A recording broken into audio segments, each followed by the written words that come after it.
উচ্চ মাধ্যমিকৰ পৰা উন্নীত বকো উচ্চতৰ মাধ্যমিক বিদ্যালয় উচ্চতৰ শাখাৰ পাঠদানৰ শুভাৰম্ভ।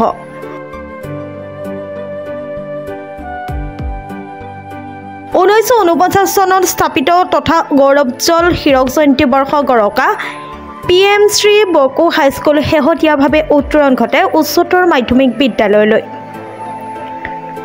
সেয়েহে বিদ্যালয়খনৰ উচ্চতৰ মাধ্যমিকৰ প্ৰথম বৰ্ষৰ পাঠদানৰ কাৰ্যসূচীৰ আজি আনুষ্ঠানিকভাৱে শুভাৰম্ভ কৰা হয়।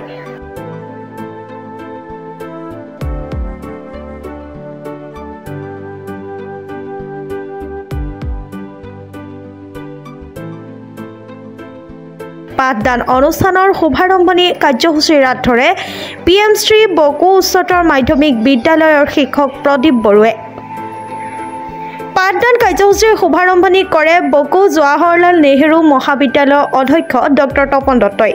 পাঠদানৰ শুভাৰম্ভ কৰি ডক্টৰ দত্তই ছাত্ৰ ছাত্ৰীৰ শৈক্ষিক দিশ শিক্ষক শিক্ষয়িত্ৰীৰ শিক্ষণ পদ্ধতিৰ ওপৰত মূল্যৱান বক্তব্য দাঙি ধৰে। অনুষ্ঠানত বিদ্যালয়খনৰ প্ৰাক্তন ছাত্ৰ তথা বকো জৱাহৰলাল নেহৰু মহাবিদ্যালয়ৰ অৱসৰপ্ৰাপ্ত প্ৰবক্তা ডক্টৰ কমলেশ্বৰ ঠাকুৰীয়া, প্ৰাক্তন ছাত্ৰ সন্মিলনীৰ সম্পাদক স্বাধীন বড়ো, বকো উচ্চতৰ মাধ্যমিক বিদ্যালয়ৰ পৰিচালনা সমিতিৰ সভাপতি ফণীন্দ্ৰ চৌধুৰী, বিদ্যালয়ৰ ভাৰপ্ৰাপ্ত অধ্যক্ষ ৰাজেশ মহন্ত প্ৰমুখ্যে বিদ্যালয়ৰ শিক্ষামণ্ডলী আৰু ভালেসংখ্যক বিশিষ্ট ব্যক্তি আৰু ছাত্ৰ ছাত্ৰীসকল উপস্থিত থাকে।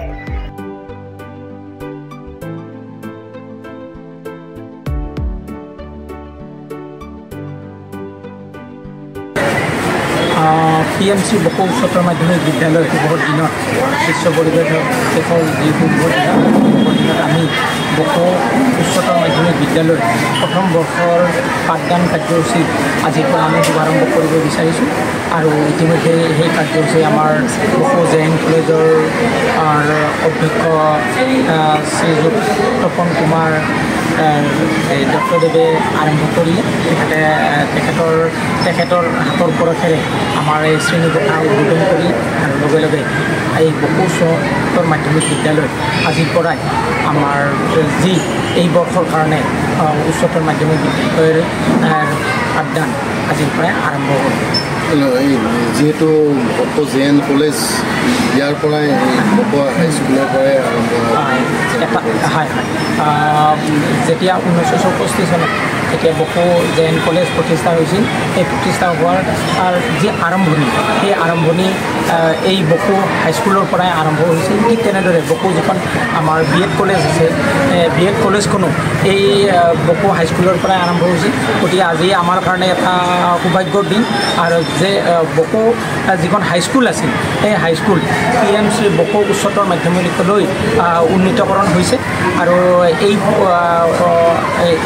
শুভ দিনটোত আমি নিজকে সদায় ধন্য মানিছোঁ। আৰু আমাৰ মাজত বা আমাৰ লগত বকোবাসী ৰাইজেও আশীৰ্বাদ কৰিছে যাতে এই বিদ্যালয়খন ভৱিষ্যতে এখন সৰ্বাংগীন সুন্দৰ আৰু সকলো দিশত আগবঢ়া বিদ্যালয় হিচাপে প্ৰতিষ্ঠিত হৈ থাকে।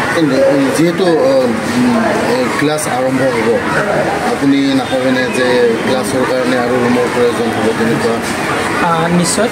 ইতিমধ্যে যিহেতু আমাক অসম চৰকাৰৰ পৰা এটা 7.5 কোটি টকাৰ এটা অনুদান ইতিমধ্যে আগবঢ়াইছে, যদিও সেই কামটো আৰম্ভ হোৱা নাই। সেই কামটো যদিহে অতি সোনকালে তেখেতসকলে আৰম্ভ কৰে তেতিয়াহ'লে আমাৰ এই ক্লাছৰুম তথা ডেস্ক বেঞ্চ সম্পৰ্কীয় যিটো সমস্যা, এই সমস্যাটো আমাৰ দূৰ হ'ব। গতিকে মই কৰ্তৃপক্ষলৈ সজোৰে অনুৰোধ জনাওঁ যাতে আমাৰ এই দুয়োটা কামেই অতি সোনকালে আৰম্ভ কৰাই দিয়ে। আৰু লগতে আমাৰ যিখিনি ছাত্ৰ ছাত্ৰীসকলৰ যিখিনি অসুবিধা, সেই যিখিনি বিশেষকৈ ক্লাছৰুম আৰু ডেস্ক বেঞ্চ সম্পৰ্কীয় যিখিনি অসুবিধা, সেই অসুবিধাটো সোনকালে দূৰ হ'ব।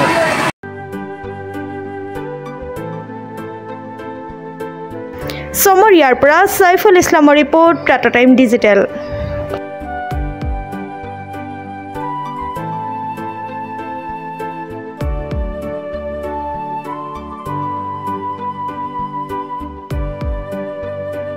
অসমৰ সংবাদ জগতখনৰ বাবে এক সুখৰ খবৰ। আপোচবিহীন ৰাইজৰ কণ্ঠ সাপ্তাহিক কবচ পুনৰ এবাৰ অসমৰ ৰাইজৰ মাজলৈ। স্বত্বাধিকাৰী প্ৰণীতা কলিতাৰ দ্বাৰা প্ৰকাশিত আৰু আপোচবিহীন একাংশ নপুৰণি অভিজ্ঞতাপুষ্ট সাংবাদিকৰ দ্বাৰা প্ৰচাৰিত তথা eco printing press Guwahati Katabari গড়চুকত মুদ্ৰিত সাপ্তাহিক কবচ এতিয়া অসমৰ বিভিন্ন প্ৰান্তত উপলব্ধ। আমাৰ ঠিকনা মুখ্য কাৰ্যালয় অসম ফৰেষ্ট স্কুল হৰিমন্দিৰ পথ গুৱাহাটী আৰু উপ কাৰ্যালয় Kalita market Bijoynagar Kamrup Assam. Mobile number হৈছে 9435114666 7002472813। আমাৰ ইমেইল আইডি হৈছে kobos2025@gmail.com।